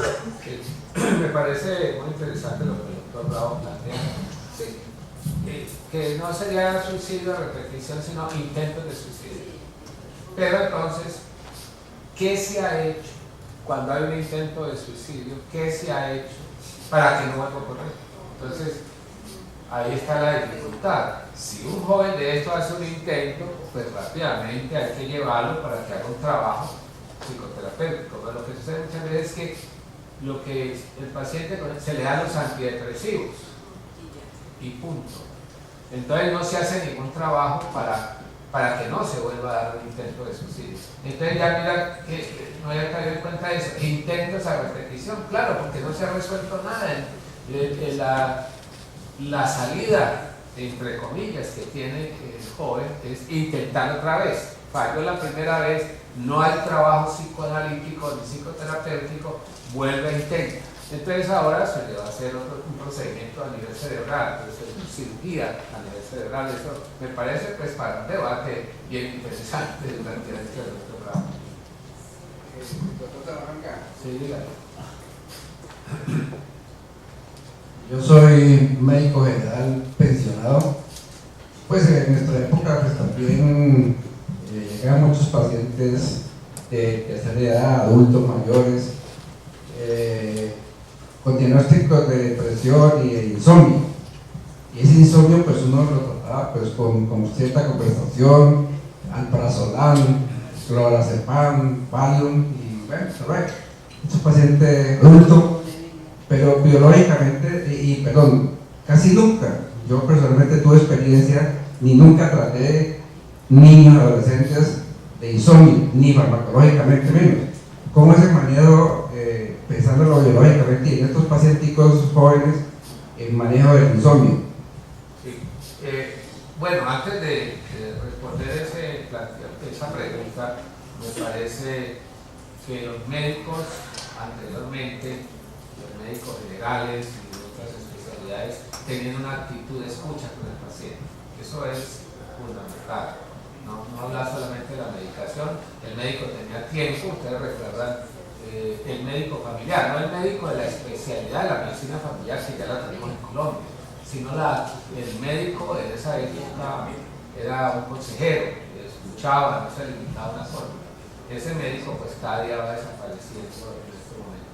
Y hay algo que a uno le dicen los jóvenes y también los adultos que sufren de insomnio, pero eso es un poquito mal entendido. Si uno le dice sufro de insomnio porque no durmió 1 o 2 noches, inmediatamente le da el inductor del sueño, le da su solpidem, pues, por decir el producto cualquiera, pero no escucha, porque muchos de estos pacientes que llegan con dificultad para dormir, uno los escucha y trata de ver qué les hace difícil dormir, encuentra que vuelven a dormir, porque no han tenido con quién hablar, con quién expresar sus situaciones emocionales. O sea que muchas veces es falta de comunicación que se manifiesta en ese síntoma, pues en ese síntoma o en otro síntoma. O sea, pues en mi práctica clínica ya de tantos años, yo a un joven pues no me ha tocado, no sé el doctor Bravo darle un inductor de sueño a un joven, no se lo he dado, no sé en otros espacios y en otros modelos si posiblemente lo haga. Pero uno escucha a los muchachos, los orienta, los escucha y los jóvenes, y a veces los adultos también, vuelven a dormir normalmente, ¿cierto? No hay que hacer una inducción química, sino que los niveles de ansiedad bajan, y al bajar los niveles de ansiedad y muchos pensamientos obsesivos que pueden estarse presentando, que no dejan dormir, creo que eso, los pensamientos obsesivos todos los seres humanos los tenemos, ¿no? Todos los seres humanos tenemos miedo.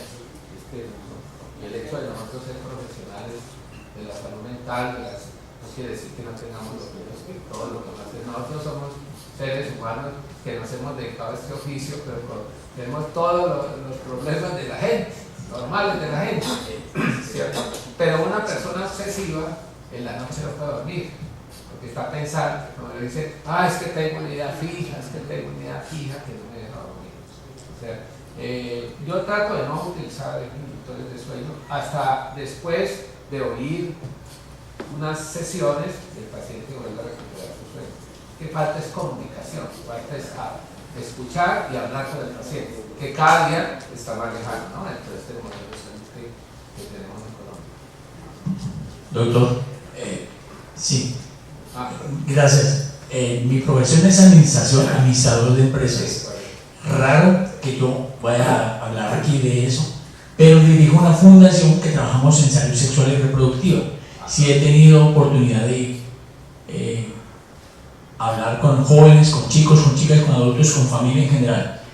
Y no tengo una pregunta, sino primero que todo agradecerle porque me pareció que la exposición suya hoy hizo un llamado que aquí se ha recogido de alguna manera con preguntas, inquietudes y aportes en el sentido de que el tema de depresión, suicidio y así cualquier otro se tiene que comenzar a mirar integralmente.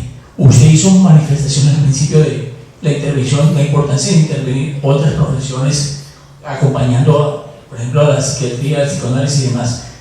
No lo mencioné, y lo menciono, pero lo menciono yo ahora cuando, por ejemplo, salieron intervenciones, la importancia de la comunicación, la sociología, la antropología, etc. La misma administración. ¿Por qué?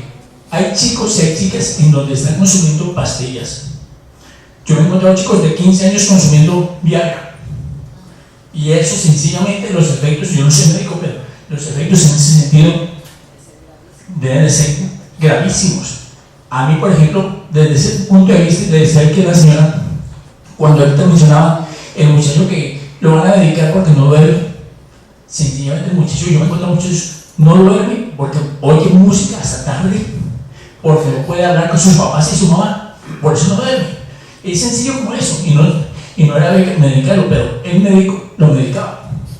Yo lo único que quería era agradecer que nos hizo o que nos invita a que miremos todas las problemáticas más integralmente. Básicamente eso. Gracias. Gracias por su intervención, muy amable. Ay, por fin puede hablar.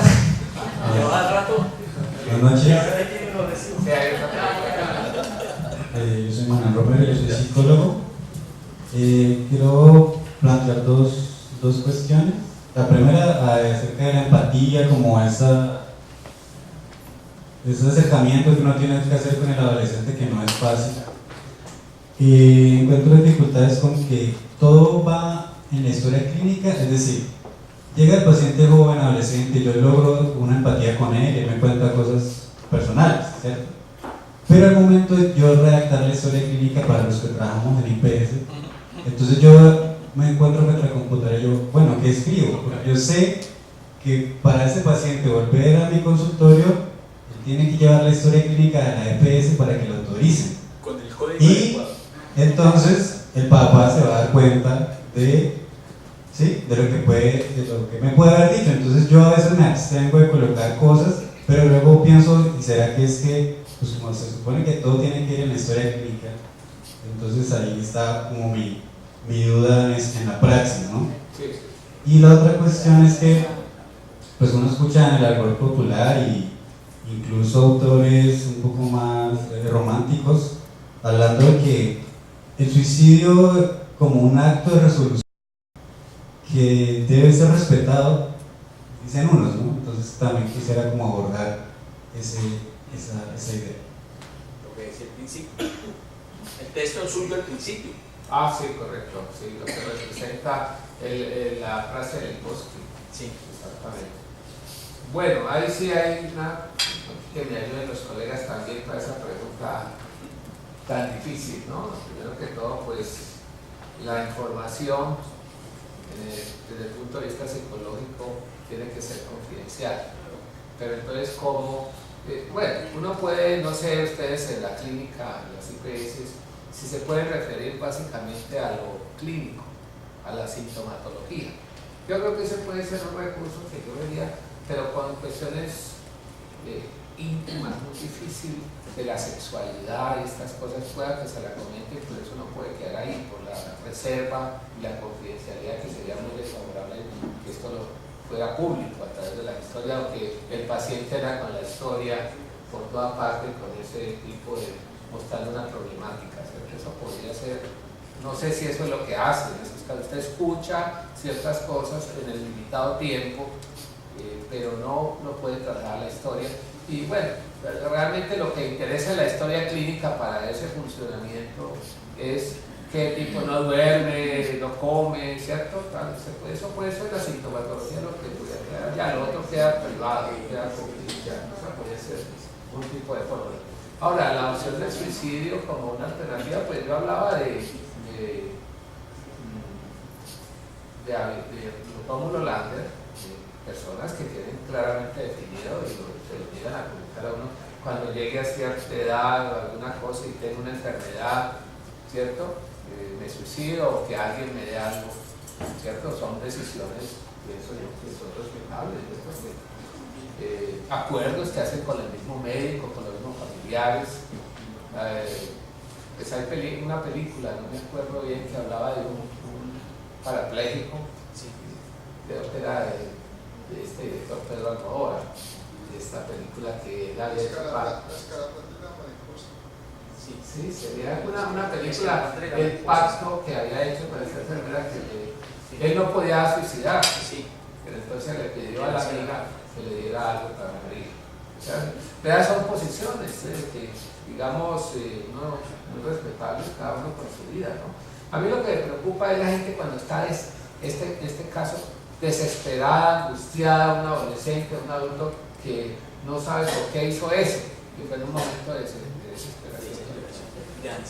Y de ansiedad, que posiblemente si se trata la ansiedad, y como lo decía el doctor Bravo anteriormente, no se tiene que llegar a tantos intentos, sino se trabaja la ansiedad, se mejoran las condiciones y pueda tener otro intento, y intento la repetición, porque esa mirada ya que es obsesiva en el intento de suicidio, pues es una mirada muy cerrada desde todo punto de vista. Doctor, sí. En ese orden de ideas y para completar lo que yo le estaba diciendo ahorita, y con el perdón de los profesionales de psicología y psiquiatría presentes, por ejemplo, usted ahorita hablaba del encerramiento, y aquí hubo una pregunta respecto específica del encerramiento en el cuarto. Yo no soy psicólogo, mi profesión es administrador de empresas, pero yo decía, es que hay encerramientos, y yo he visto casos, se me encierro poniéndome los audífonos frente a un televisor. Eso es encerramiento. Entonces, yo, desde mi ignorancia, desde la medicina y la psicología, decía, pero es que es obvio, lógico, si un muchacho o una muchacha está encerrado. Eso lo sé cuando el muchacho o la muchacha me lo dice. Entonces, desarrollar niveles de escucha o de contacto con otras profesiones para que eso aflore de alguna manera y no tirar la pastilla o la hipnosis o lo que haya que hacer. Esto es lo interesante del miércoles médico. El miércoles médico hace una invitación abierta, es un programa a profesionales de todo tipo, no solamente para médicos, sino para profesionales de todo tipo, y donde nosotros podemos interactuar con profesionales, usted como administrador, con psicólogos, con filósofos, con educadores. Entonces, a mí me parece tan extraordinaria las conferencias con los aportes que ustedes hacen que me ponen a pensar, sí, realmente aislados, es que las familias están aisladas, es que ni se miran, cada uno está con su equipo, no se miran. Estos muchachos están en las reuniones familiares, están ahí con su tablet o con su celular, y no están mirando, están encerrados también. Estoy totalmente de acuerdo que esa es una forma de encerramiento moderno. Yo de pronto le estaba hablando del encerramiento más tradicional, más clásico, pero este es otro tipo de... Y nos quedamos allí, y por ejemplo la pregunta del compañero psicólogo es compleja, pero yo la entiendo como paciente, que soy de una EPS y lo he vivido, en donde yo necesito que me diagnostiquen para poder que sea atendido de tal manera. Si no aparece el diagnóstico, como dice en la tabla del pozo, no me remiten a donde tengo que ir. Entonces ahí se ve la bondad del profesional ya presenta otros ámbitos, por ejemplo, del derecho y de cosas que yo por ejemplo tengo que asumir y que muchas veces ni los doctores ni los pacientes lo conocen. ¿Qué más? Un solo comentario para esto del derecho a morir. Derecho a morir, sí. Y no actuar cuando alguien hace intentos de suicidio a repetición. Y lo que se maneja particularmente con adolescentes es la confidencialidad es absoluta del adolescente para con uno, pero tal y como lo dijo anteriormente el doctor Salamanca, esa confidencialidad no puede ser absoluta, porque uno tiene que ser supremamente claro con el adolescente. Hay circunstancias que yo tengo que necesariamente llamar a tus padres, y estas circunstancias son: si te vas a hacer daño, si le vas a hacer daño a alguien, o si tienes un propósito de abandonar tu hogar sin informarle a tus padres. Entonces, el adolescente lo que necesita es eso, una claridad de parte de su terapeuta. Exacto. El planteamiento del doctor Bravo está en la referencia de lo que se determina en psiquiatría el contrato terapéutico. En psiquiatría, en psicoanálisis hablamos del encuadre. Tiene que haber una regla de juego en un proceso, o sea, tiene que haber esa claridad de decirle: rompo la confidencialidad en estos puntos. El adolescente tiene que saber, porque si no lo sabe, en un momento va a decir que el psicoanalista o el psicoterapeuta rompió la confidencialidad, o sea que le falló en lo que él le pide, que sea algo privado y algo confidencial. Entonces sí hay que plantear que el contrato terapéutico es muy necesario en psiquiatría y en psicoanálisis en el cuadro. O sea, el cuadro que quiere decir cuántas sesiones semanales, tiempo, bueno, todo lo que representa un trabajo que se va a iniciar. Miren que las familias, felicitar al doctor por la conferencia. Y si de verdad que la familia debe estar muy pendiente, porque miren lo que ha pasado en Estados Unidos con estos chicos que ya habían presentado antecedentes y situaciones complicadas de aislamiento, de todo, y miren lo que causaron. Tantos muertos, se suicidaron, pero llevándose una cantidad de vidas por delante. Entonces aquí y en estos momentos que hay tantas situaciones difíciles, tenemos que observar tanto como padres, como sociedad, como profesionales, toda señal que emitan los chicos, los niños y jóvenes y adultos. Y más en esta sociedad colombiana que está tan compleja. Exacto, que vivimos de miedo, de temores, de angustias, de ansiedad, de necesidades de querer tantas cosas materiales. Y los chicos y las chicas están recibiendo eso. Exacto, me parece ese comentario, antes de darle la palabra, muy interesante con lo que está pasando en estos países, ¿no? Con estos jóvenes que en un momento dado son completamente confundidos. Son ya algunos artículos, ustedes los han leído de prensa, en las revistas se habla de trastornos psicopáticos. Entonces, en un momento dado, ese muchacho dice: soy del Estado Islámico. Entonces, y los del Estado Islámico tienen sus psicópatas en París, los tienen en Estados Unidos. Dice, y eso lo hicimos. Y son muchachos con trastornos supremamente graves de la personalidad, que en un determinado momento, como lo que pasó en Niza, eso es terrible, ese hombre en ese bus matando gente. Entonces, eso es suicidio y homicidio y genocidio, que es lo que está pasando. Entonces, sí, eso me parece bien ilustrativo, no vaya a caer que eso es lo que está pasando en el mundo.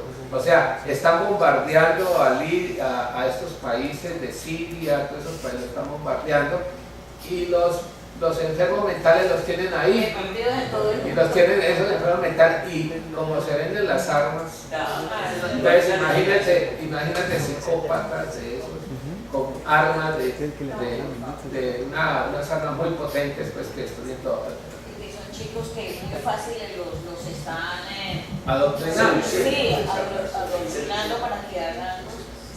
Buenas noches, doctor. Mi nombre es Laura Vargas, yo soy psicóloga Y mi pregunta va dirigida: ¿qué pasa con estos papás que no intervienen? O sea, uno en el encuadre clínico le comenta al paciente, a la paciente, adolescente, y él le vuelve a dar síntomas de la tendencia a la repetición del suicidio.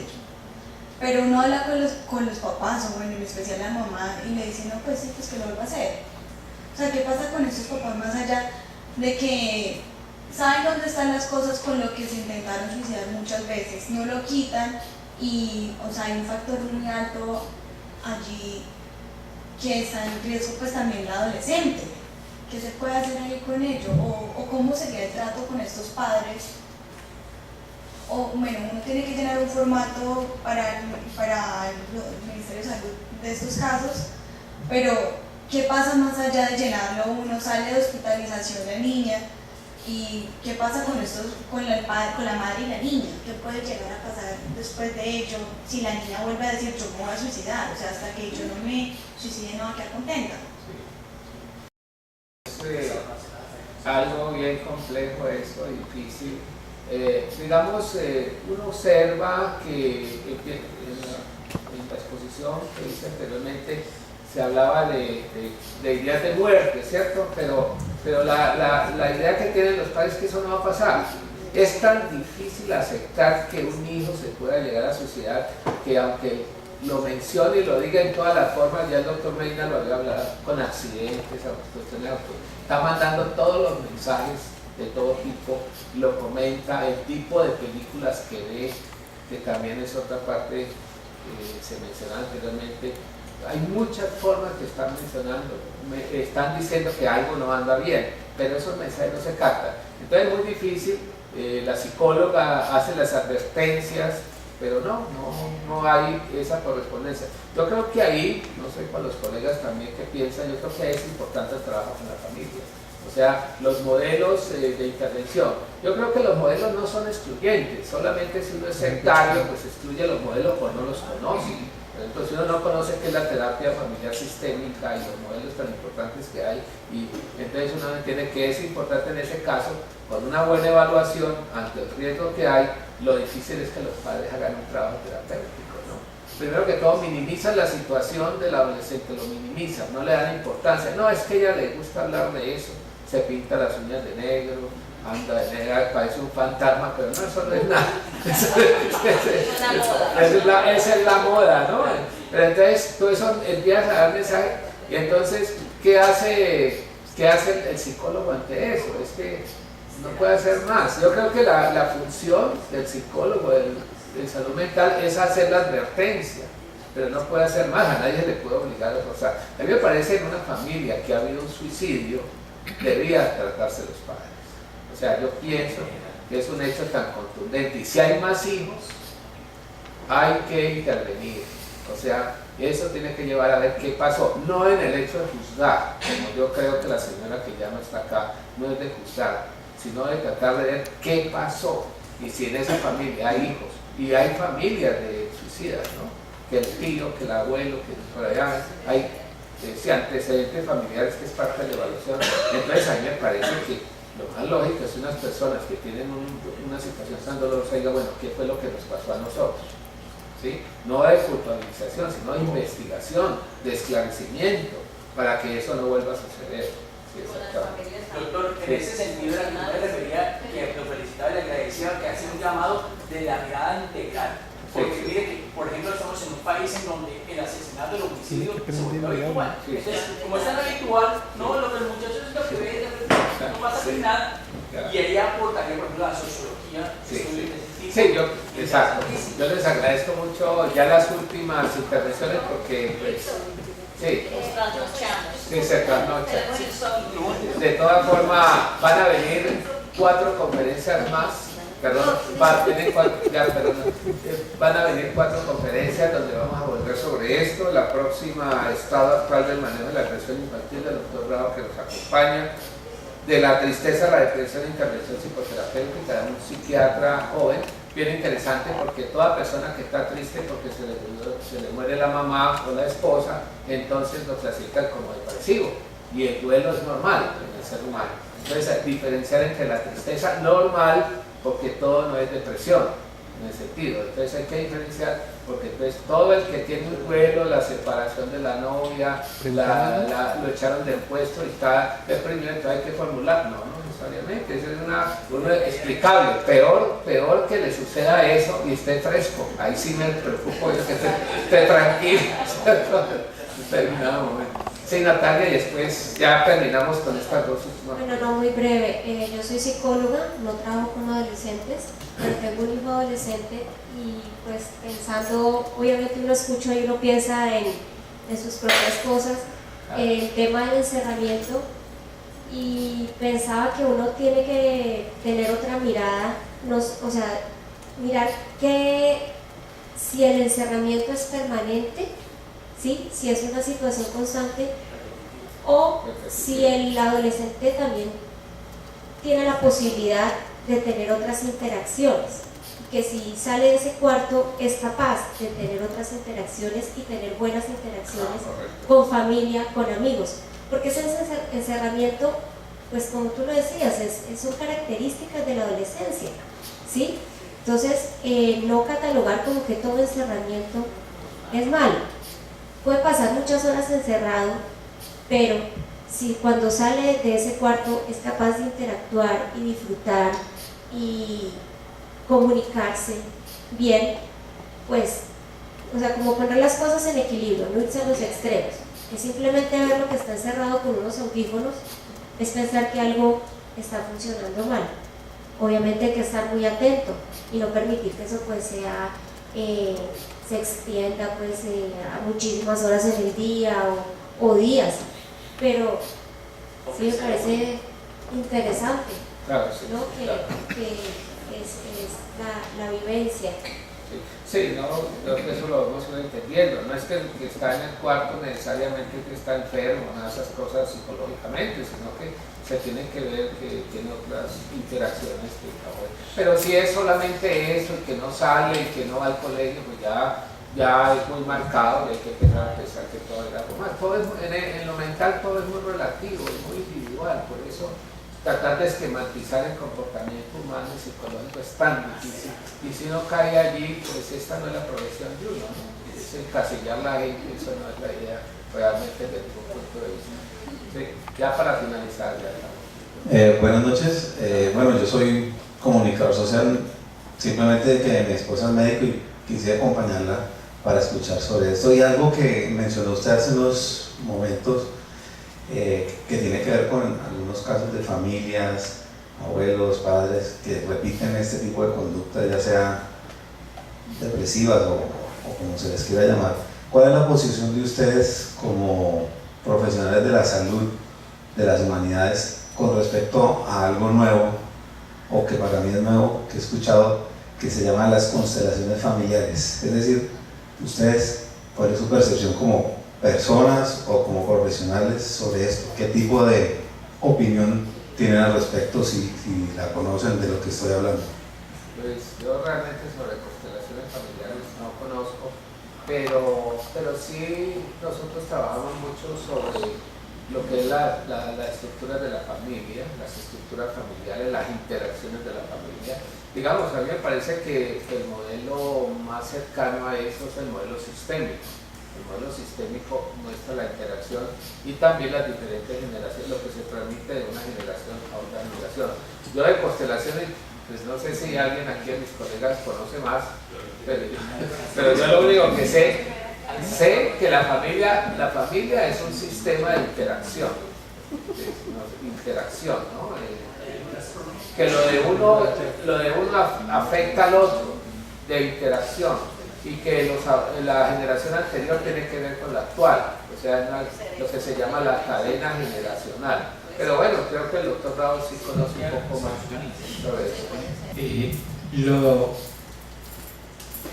de las constelaciones, pues el psicoanálisis no se ha pronunciado al respecto, pero dentro del psicoanálisis y desde hace varios años existe un movimiento que tiene que ver con lo que se llama transgeneracional. Entonces, desde el punto de vista del psicoanálisis, sí, existe lo transgeneracional. Estas otras cosas de constelaciones lo han dicho los poetas. Hay un poeta, Rubiano Roth, que dice: amplias constelaciones que fulguráis tan lejos, ¿por qué vuestra mirada de pálidos reflejos, tan llenas de tristeza, tan llenas de agonía? Entonces, a eso se han dedicado los poetas, pero a las constelaciones no. Pero sí hay una serie de negociantes del dolor psíquico que inventan cosas, y una de las cosas que han inventado son lo de las constelaciones familiares, que quien se quiera meter a una experiencia de esto le cuesta lo que le costaría 2 años de una experiencia psicoanalítica. Bueno, yo creo que estamos finalizando, pues agradecerles a ustedes la presencia y que nos sigan acompañando en las próximas conferencias, ¿no? Muchas gracias.